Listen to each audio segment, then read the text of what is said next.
What if I told you that everything you know about time, how we measure it, celebrate it, and live by it, might not be quite right? Imagine if our calendar isn't what we think it is, and that it's been changed to disconnect us from nature and our true selves. Long ago, people lived in harmony with the sun, moon, and stars. The cycles of these heavenly bodies guided their lives, their celebrations, and how they understood the world. But over time, this way of living has been hidden by changes made for political and religious reasons. Today, we're going to explore a secret that's been kept for a long time. This secret is found in an old Bible from 1775, and it challenges what we think we know about time, spirituality, and our place in the universe. Before we start, please subscribe to our channel and like this video. Together, we'll go on a journey that might change how you see the world. Let me introduce myself.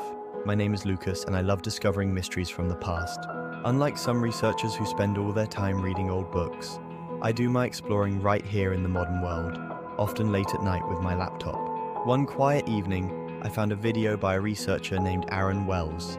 His channel, Timeless Truths, had a video called The 1775 Bible That Changes Everything.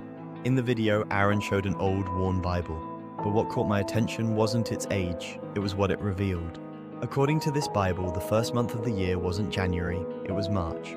The week didn't start on Monday but on Sunday. And most surprisingly, the year had 13 months.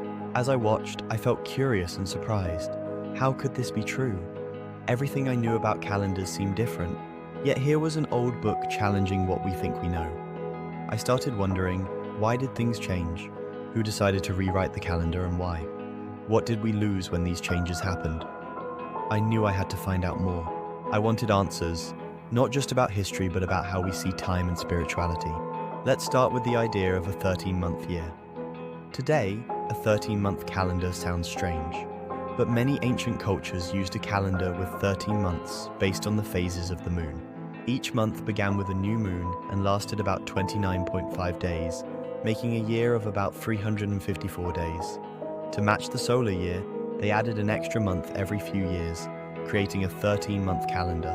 This wasn't just about keeping track of days, it showed a deep connection with nature. The moon's cycles symbolized life cycles: birth, growth, decay, and rebirth. Each phase of the moon had its own energy, affecting the natural world and people's lives. But things changed when the Roman Empire grew and Christianity spread. The 13-month lunar calendar was replaced by a 12-month solar calendar. This change wasn't just practical, it changed how people understood time. Julius Caesar introduced the Julian calendar in 45 BCE, which had 12 months and 365 days, aligning time with the sun instead of the moon. This shift moved us away from seeing time as cycles in nature to seeing it as a straight line. The lunar calendar was seen as too unpredictable for an empire that wanted control. By using a solar calendar, the Romans imposed a strict structure on time. This change affected how people saw the world.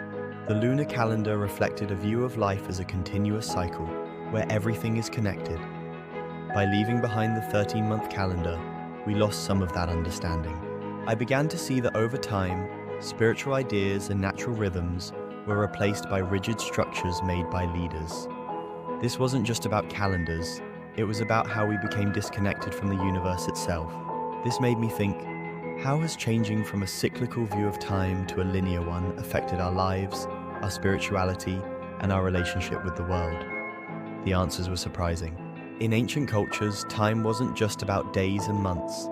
It was sacred and connected to nature and the cosmos. The 13-month lunar calendar reflected this sacred understanding. Each month was linked to a moon phase, which had its own spiritual meaning. For example, the new moon was a time for new beginnings. The full moon was a time to celebrate and enjoy the fruits of our work. The waning moon was a time to reflect and let go, preparing for the next cycle.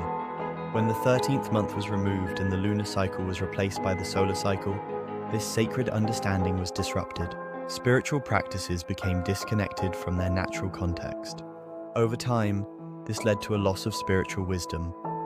Without the guidance of the lunar calendar, we lost touch with the cyclical nature of life.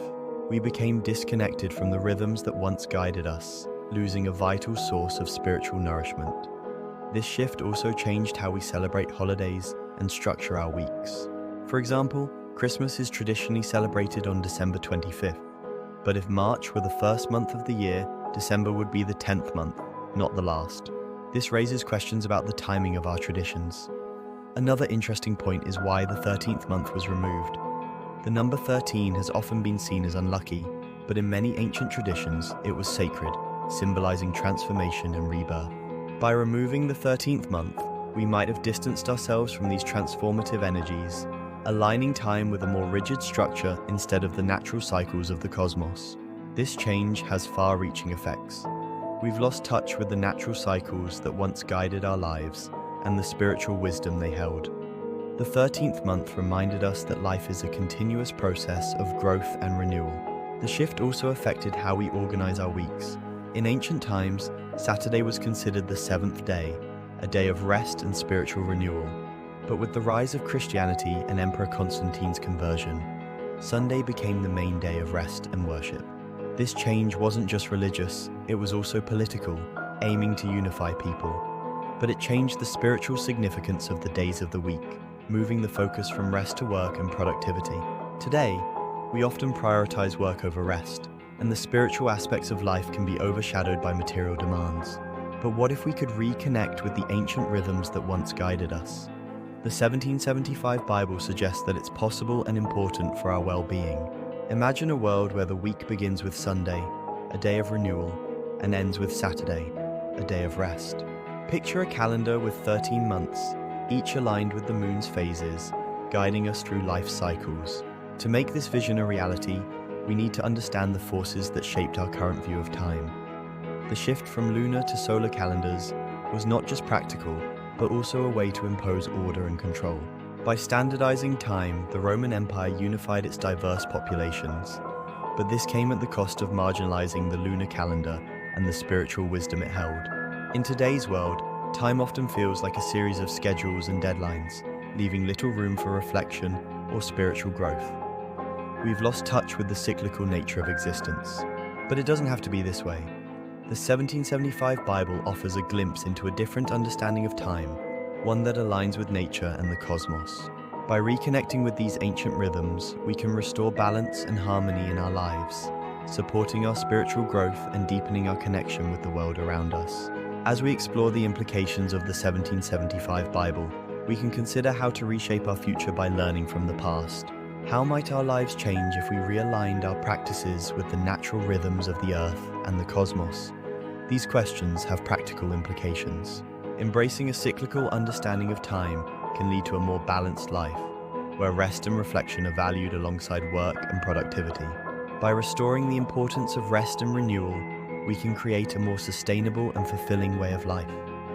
This can also strengthen our communities as we celebrate holidays and rituals aligned with the cycles of the moon and the seasons.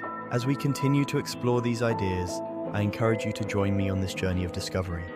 Subscribe to our channel and like this video to stay connected with more content that challenges how we think about time, history, and spirituality. Together, we can uncover truths that have been hidden for too long. Thank you for joining me. The story of the 1775 Bible is just the beginning. There are many more mysteries to explore, and I look forward to sharing them with you. Remember, the past holds the key to our future if we have the courage to look.